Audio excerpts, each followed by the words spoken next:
de cours. Et on vous présente ensuite l'électromètre. Regardez, avec ça, on va pouvoir détecter, c'est un appareil très scientifique, et c'est l'engrenage. L'hameçon, c'était le test de personnalité. Et ensuite, eh ben, on vous présente plein de choses derrière. J'étais intéressé de vous entendre tout à l'heure parler de spiritualité. Et, si vous permettez, une fois n'est pas coutume, je vous renvoie à la question. Qui, autour de cette table, peut-être à part Alain Stoffen et encore, peut nous dire ce qu'est cette croyance, la scientologie? Parce que on n'est pas là... En tout cas, c'est pas Ron Hubbard qui peut le dire, parce que je me suis permis de lire 2 ou 3 fois son premier bouquin. Vous la connaissez? Non. D'ailleurs, il ne la définit pas non plus. Et comment se fait-il qu'on parle beaucoup de scientologie et que personne n'est capable de nous parler de la doctrine? Vous me direz, la doctrine, ça ne devrait pas me concerner. Mais au moins, un titre de curiosité, c'est quoi ces passages? Électromètre, purification, 5 heures de sauna d'affilée à 60 degrés. Ça, hein. Non, mais c'est pour amener à quoi? Ah oui, puisqu'on parle de spiritualité, ça a amené à quoi? À la vérité révélée par Ron Hubbard. Il faut quand même le savoir que Ron Hubbard était un auteur de science-fiction à succès. Et il va vous révéler, pas tout de suite, parce que si on vous révèle ça tout de suite, vous risquez d'en mourir. Ça suppose de payer à peu près 200, 300, 400 000 euros, dollars, comme on voudra, avant d'avoir cette révélation. Cette révélation, en 2 mots, ça consiste à dire... Il y a eu, il y a 75 millions d'années, une guerre intergalactique. Oui. Le grand dictateur Xenu a perdu finalement cette guerre. Il a été congelé avec des tétans, à peu près combien? 16 000 milliards d'individus qui ont été congelés et mis dans un cratère d'un volcan.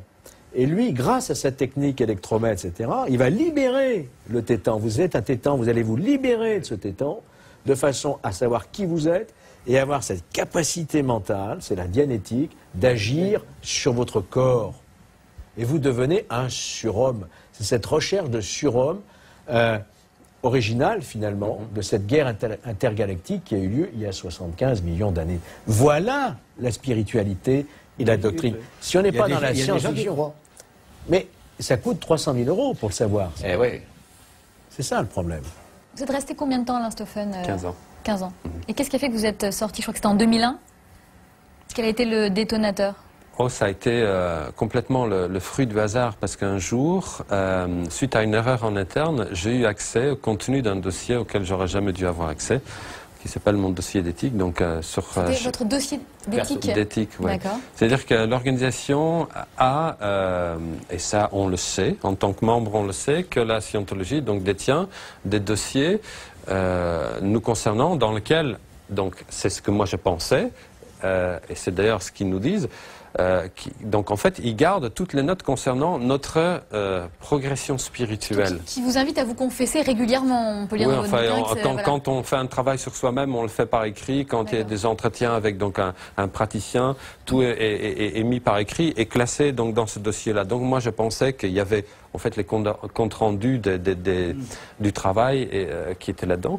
Qu'est-ce que vous avez découvert alors? J'ai découvert en fait toute l'ampleur de la manipulation que j'ai subie. Donc à un certain moment, j'avais contesté des sommes d'argent qui me réclamaient pour des services qui m'avaient été préjudiciables. Et donc moi, j'avais donc envoyé une lettre donc à une des plus hautes instances juridiques de la scientologie pour exprimer mon désaccord et pour étayer en fait mes arguments.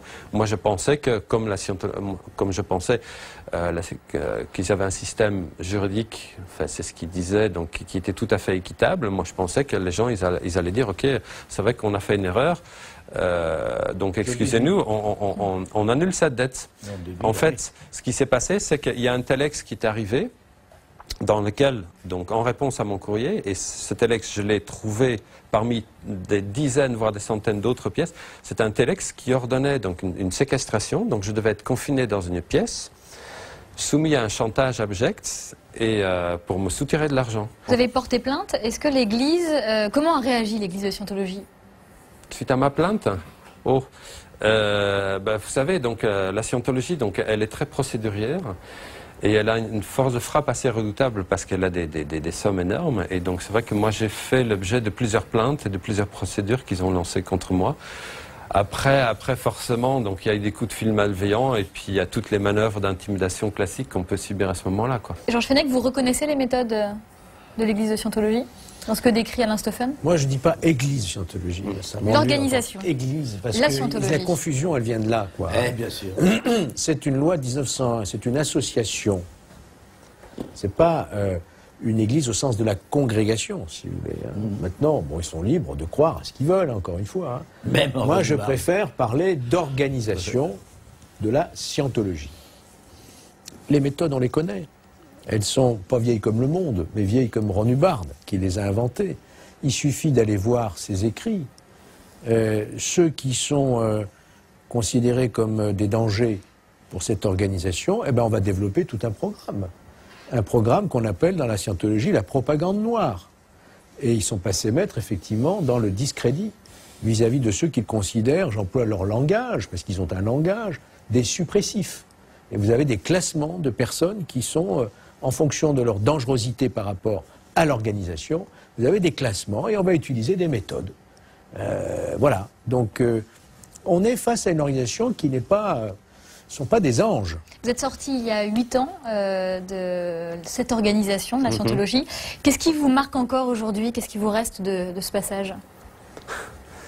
Je vais vous dire, c'est en fait une histoire dont on ne se relève pas complètement. Parce que quand le processus pour se reconstruire est intimement plus difficile que le processus d'endoctrinement. Parce que, comme j'ai dit à un certain moment, la doctrine, elle vise donc à annuler tout sens critique. Quand on sort de là, il y a un sentiment de honte, il y a un sentiment de culpabilité. Pour certains, ce n'était pas mon cas, mais pour beaucoup, il y a un sentiment de peur parce que c'est une organisation qui fait peur. Et donc, ce qui fait que les gens, ils sortent d'une espèce de prison, c'était mon cas, et on se renferme dans une nouvelle prison qui est celle de la honte et celle de la culpabilité, et pour certains, celle de la peur. Et donc, quand on sort de là et on n'a plus aucun sens critique pour se reconstruire, en fait, il faut assumer ce qui s'est passé. Pour assumer, il faut comprendre. Pour comprendre, il faut analyser. Et quand les seules références sont ceux de la scientologie, c'est quasi mission impossible pour se reconstruire. Et c'est vrai que c'est un travail qui... Ça a été... bon, pour moi, ça a été un travail qui a duré plusieurs années. Maintenant, c'est vrai que ma vie est devant, mais c'est quand même donc une histoire qui laisse des traces. Et donc... Et justement, pour comprendre, vous avez écrit ce livre, Voyage au cœur de la scientologie, qui vient de paraître aux éditions privées. Merci Alain Stoffen. Merci. Merci infiniment Georges Fenech. Place maintenant...